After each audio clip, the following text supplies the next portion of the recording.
I guess to that point, how does this kind of compare to what you are used to? Oh man, yeah, totally different atmosphere.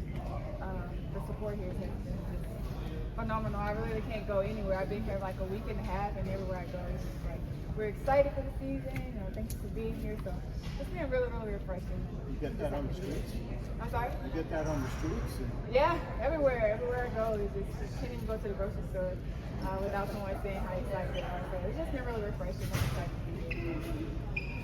By that being said, how much that excites you for the upcoming season, knowing that you got a fan base here that loves basketball, loves this team? Yeah, I don't know if I even really realized yet because I haven't played in front of it. So I'm excited to get a little bit of a taste on Saturday, but I can only imagine how the first game is going to be. Playing here as an opponent, it's hard to play here. They get loud, they get crazy. Last year in Connecticut, we just kept saying, we can't take this thing back to Indiana. We got to finish it at home because it was going to be insane. So I'm excited to be a part of it and them cheering for me for once instead of against me. Where was the most random place you've been stopped? I don't really get out too much. I haven't yet, but you can literally be just walking down the street, anywhere, and then just. I was in Kroger the other day, just picking up some fruit, and they're like, "Oh man, super excited for the season." Just been really refreshing to be here, and seeing how the welcome has been. You never know how it's going to go when you come into a new team, a new organization, but it's just been phenomenal since I've been here. That happened to you a lot when you were past stops or in college at all? People recognize you out in public? Not as much as here.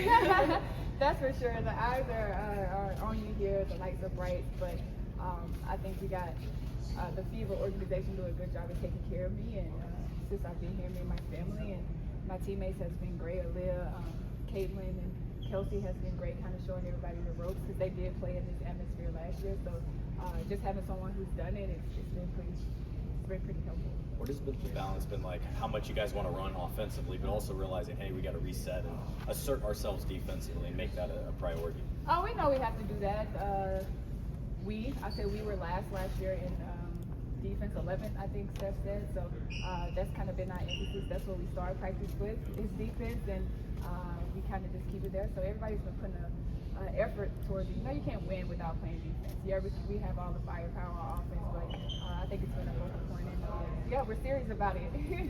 DB, when you think back to free agency, I know you mentioned you talked with a few players maybe before making your decision. Do you remember who you talked to and what sorts of conversations you had? Yeah, I talked to ABCC and Kelsey, just kind of understanding Indiana. It's different, especially last year than what the past FIBA season has been, and just with the fan base and how the organization run. And I'm a 15-year vet, so I kind of like things a certain way, and I just wanted to make sure it was a fit for me and just mixing young and a little bit of old energy in and how it flow. So just talking to those three and understanding what they wanted and their goals, because I came here to win, and that's what we did in Connecticut. So I kind of wanted to continue that, and that's what they wanted. So yeah, that's how I ended up here. Yeah. Was there something any of them said that really stuck out to you and gave you, a little bit of relief, or just this, I think will work out for me? They want to win.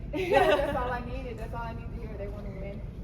They wanted to be led. They didn't have any experience last year in playoffs. It's totally different. So just taking the mindset on from the beginning, I feel like that's been our mindset in training camp. And they've just been really receptive to me being the leader, but also I've been following them a little bit too, because like I said, no one understands playing in this type of environment but the people who've done it, and just to the game has been really special.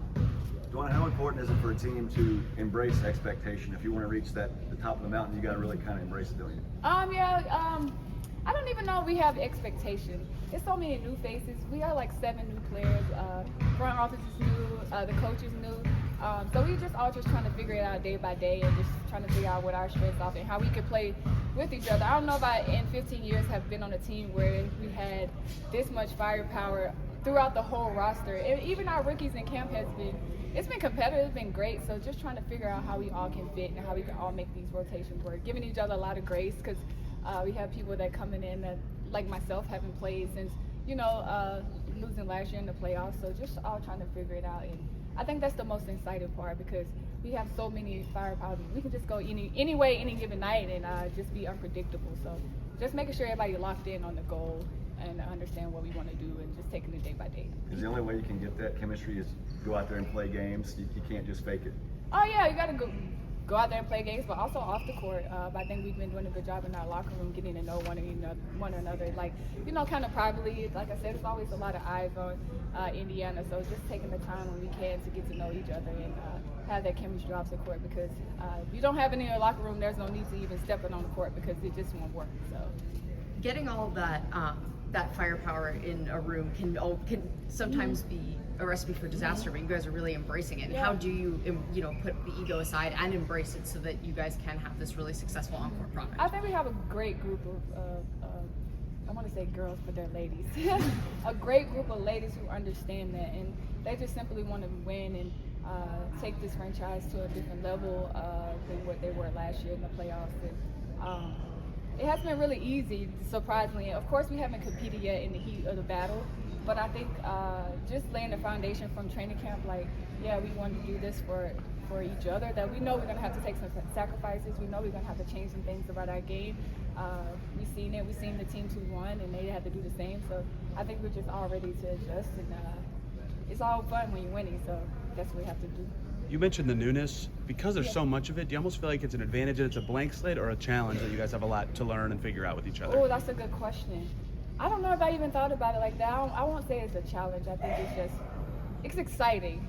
Yeah, it's exciting because, like I said, there's just so many rotations and combinations you can play with, and you can play this player's person at point. You can play, like Sophie can play 1 through 4. You got CC now can play off the ball. I could play the post, and Tosh can play the guard. So it's just it's exciting. I'm glad I don't have to do it. I leave it to Steph, and I just, the players just give her grace because this is new for her too. So we all just giving each other grace and trying to figure it out. But at the same time, we know we have a goal. We want to win and a mindset, and we come in here every day and we work for it. A couple more. How do you think about the idea of teams usually needing to go through battle scars and often coming up short of a championship before finally getting over the hump? And how do you square that idea with knowing that, like, you have a lot of vets and players on 1-year contracts and want to win right now? Well, they got kicked out of playoffs pretty early, so I feel like that's a challenge within itself for those three. I came up short in the semifinals. I think that's a challenge for us. I think Tosh she didn't make playoffs. So I think everybody has their own different challenges and at different points of their career, and just trying to bring it together. What's the point of putting this roster together if you're not going to compete for a championship no matter what adversity you faced before? It's kind of like a new clean slate, and you got to have a chip in yourself. What have you learned about Stephanie as a coach? This is my second year, so I had Stephanie in Connecticut, and so it's kind of be an easy transition. But yeah, she's tough. She holds everyone accountable. I think she's done a great job with this group, with just putting us in great positions to be successful and getting everybody to buy in. So that was the first part. But yeah, Steph is tough. But she also is a player coach, and she understands like when you have to give someone grace or you have to give someone a pat on the back instead of yelling at them. So this has been good, and I feel like this group is been refreshing. I always walk around like, and I ask Kelsey and I ask Lucy like, how you feel? Like, I want it to feel different for them. I want them to enjoy the process. I don't want to feel like, someone's coming in and taking over or anything like that. So I always try to check it.